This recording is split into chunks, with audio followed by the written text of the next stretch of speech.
और वही सामने मरकज है उन लोगन के। तो वहाँ में से एक साहब आए और ऐसे हाथ लटकाए और खड़े और मौलाना को घूर घूर देख रहे थे। मौलाना जानेंगे कि हमरे गुस्सा थे, लेकिन जब फातिहा पढ़ गए तब कहीं यार तुम क्यों गुस्सा कर रहे हो हमारे ऊपर। तो कहा गुस्सा कर रहे हैं, शिर्क कर रहे हो, और कहते हो गुस्सा हो रहे हैं। अस्सलामु अलैकुम वरहमतुल्लाहि व तआला व बरकातुहू। यकीन है नाजरीन आप लोग खैरियत व आफियत से होंगे। नाजरीन आज मैं आप सब के लिए एक बहुत ही खूबसूरत तकरीर का रिएक्शन वीडियो लेकर के आया हूँ, जो मुफ्ती रफ़ीक आलम खन्नापुरी साहब किबला की है। यकीनन आप सुनेंगे आपका ईमान ताज़ा हो जाएगा। और हज़रत बहुत ही खूबसूरत अंदाज में तकरीर करते हैं। आइए हम सब मिल करके हज़रत के बयान को समाअत करते हैं। महबूब इलाही निज़ामुद्दीन औलिया रहमतुल्लाह अलैह हमारी जमात के बहुत बड़े मुहद्दिस गुजरे हैं, हज़रत मौलाना अब्दुल मुस्तफ़ा आज़मी साहब, जिन्होंने 25 किताबें लिखी। बहुत बड़े आलिम थे वो। हज़रत महबूब इलाही निज़ामुद्दीन औलिया की मज़ार पे गए और हाथ बांधे फातिहा पढ़ रहे थे। और वही सामने मरकज है उन लोगन के। तो वहाँ में से एक साहब आए और ऐसे हाथ लटकाए और खड़े और मौलाना को घूर घूर देख रहे थे। मौलाना जानेंगे कि हमरे गुस्सा थे, लेकिन जब फातिहा पढ़ गए तब कहीं यार तुम क्यों गुस्सा कर रहे हो हमारे ऊपर। तो कहा गुस्सा कर रहे हैं, शिर्क कर रहे हो, और कहते हो गुस्सा हो रहे हैं। कहा क्या शिर्क किया मैंने। कहा कब्र के सामने हाथ बांधे खड़े हो, जैसे नमाज में हाथ बांधा जाता वैसे बांधे खड़े हो, शिर्क हो गया। नमाज की मुशाबिहत तुमने इख्तियार की, इस तरह तो नमाज पढ़ी जाती है। और एक गैरुल्लाह के सामने आप हाथ बांधे खड़े हो, नमाज की मुशाबिहत कर रहे हो, शिर्क कर रहे हो, फिर कहते हो खफा क्यों हो रहे हैं। तो हजरत ने फरमाया भाई अगर मैंने शिर्क किया तो तुमने भी तो शिर्क किया। कहा मैंने क्या शिर्क किया। कहा तुम हाथ ऐसे छोड़े खड़े हो, ये भी तो नमाज के मुशाबिहत है।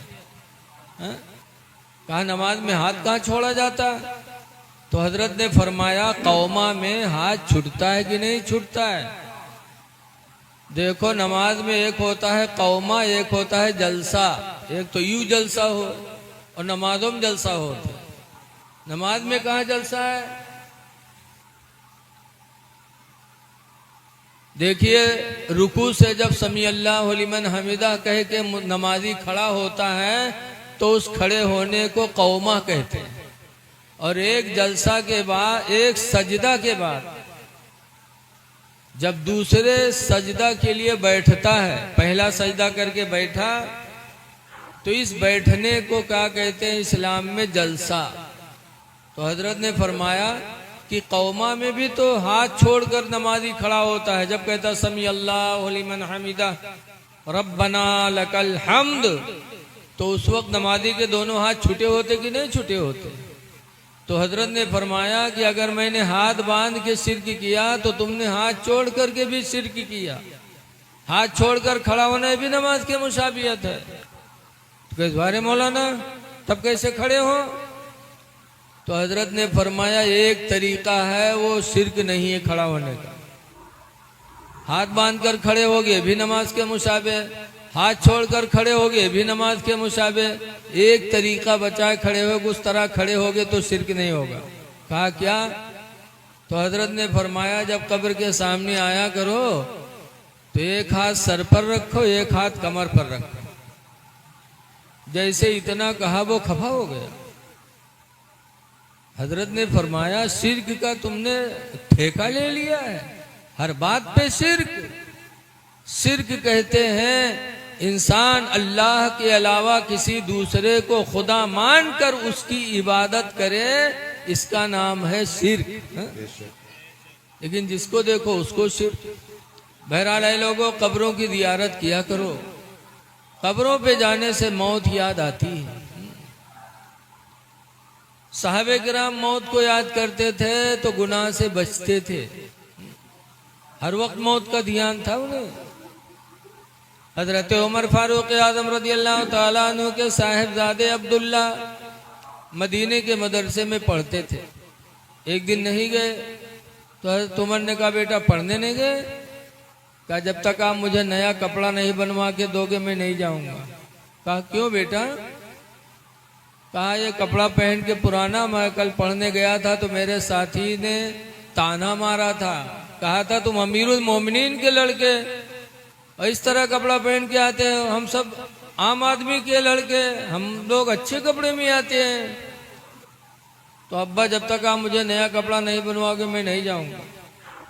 तो हजरत उमर रदी अल्लाह ताला अन्हु अमीरुल मोमिनीन थे, पूरी दुनिया के प्रधानमंत्री थे समझो।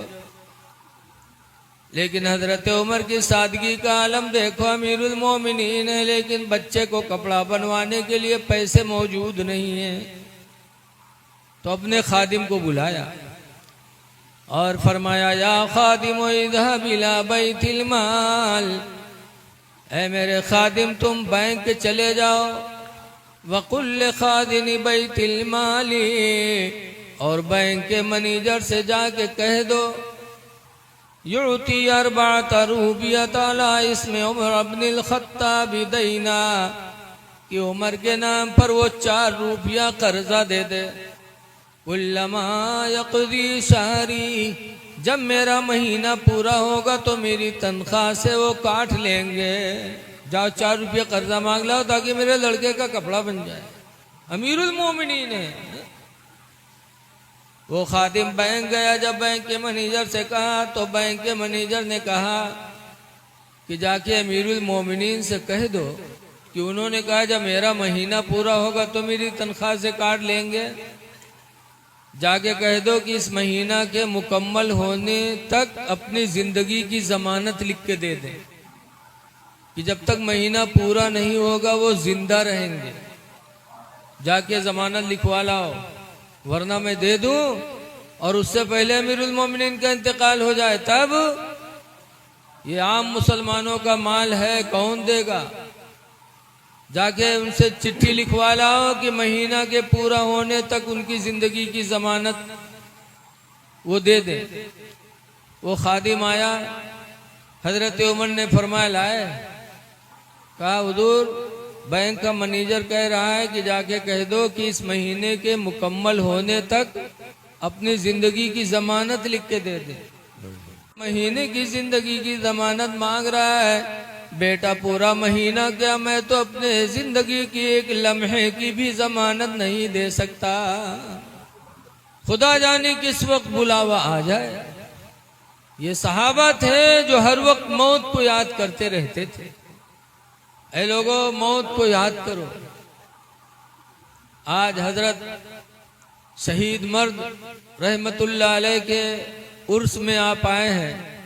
दुनिया से बहुत से लोग जा रहे हैं लेकिन उर्स सबका नहीं मनाया जा रहा है।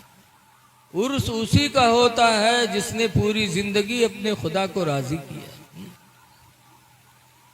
मौतें भी तरह तरह की आती हैं। आज हमारे तुम्हारे पास मलकुल मौत आते हैं, पता नहीं चलता। लेकिन अल्लाह वालों की शान देखो, मौत किसी को छोड़ा नहीं। हजरत मूसा अलैहिस्सलाम अल्लाह के नबी हैं। हजरत मूसा अलैहिस्सलाम के पास भी मौत का फरिश्ता आया था। आया मौत का फरिश्ता, सलाम किया। हजरत मूसा अलैहिस्सलाम ने जवाब दिया। पूछा कैसे आना हुआ? कहा आपकी रूह निकालने आया हूं। मूसा अलैहिस्सलाम ने कहा अभी दीन का काम बाकी है और तू रूह निकालने आ गया। खींच के एक तमाचा मारा मलकुल मौत को, इतनी जोर से मारा कि मलकुल मौत की आंखें बाहर हो गई। बेचारे वापस चले गए। अल्लाह की बारगाह में जाकर कहते हैं अल्लाह की जलाली के पास भेज दिया था, उसने तो तमाचा मारा मेरी आंखें निकल आई। कहते हैं अभी दीन का काम बाकी है। अल्लाह ताला ने अपनी कुदरत से उनकी आंखों को सही फरमाया। फिर फरमाया अल्लाह ने जाओ फिर मूसा के पास और जाके कह दो कि अभी मरना नहीं चाहते हैं तो किसी बैल के पीठ पर हाथ रख दें। जितने बाल उनके हाथ के नीचे पड़ेंगे हर बाल के बदले में उतने साल की उम्र उनकी बढ़ा दी जाएगी।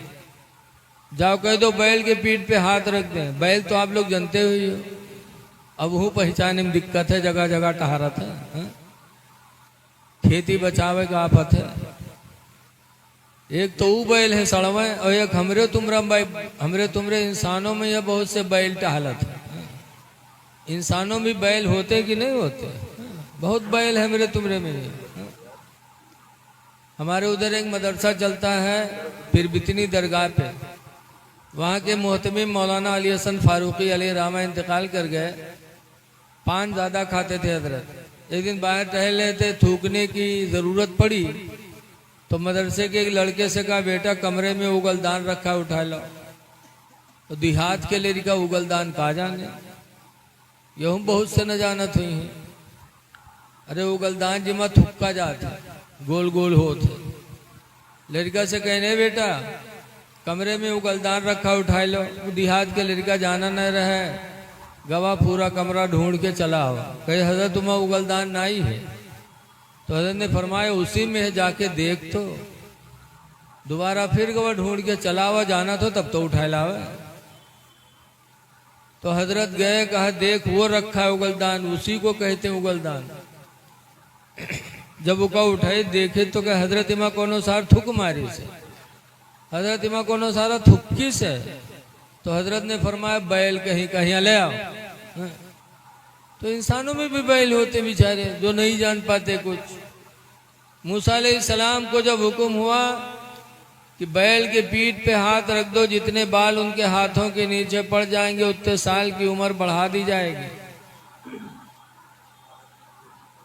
हैदराबाद के आदमी हो तो हाथे न रखत, पूरी पिठियवा सोहरावत है, कितने बाल आ जाए हमारे अंदर, हाँ, मरीना। हाँ। लेकिन मूसा अलैहिस्सलाम को जब हुक्म मिला, तब मूसा अलैहिस्सलाम फरमाते हैं कि उतने साल जब पूरे हो जाएंगे फिर, तो मलकुल मौत ने कहा तो फिर मैं आऊंगा। तो मूसा अलैहिस्सलाम ने फरमाया जब तुझको आना ही आना है और मुझे मरना ही मरना है, तो जैसे कल वैसे आज रूह निकाल ले। रूह निकाल लिया, मूसा अलैहिस्सलाम का विसाल हो गया। ऐ लोगों, ये अल्लाह वालों की मौत है।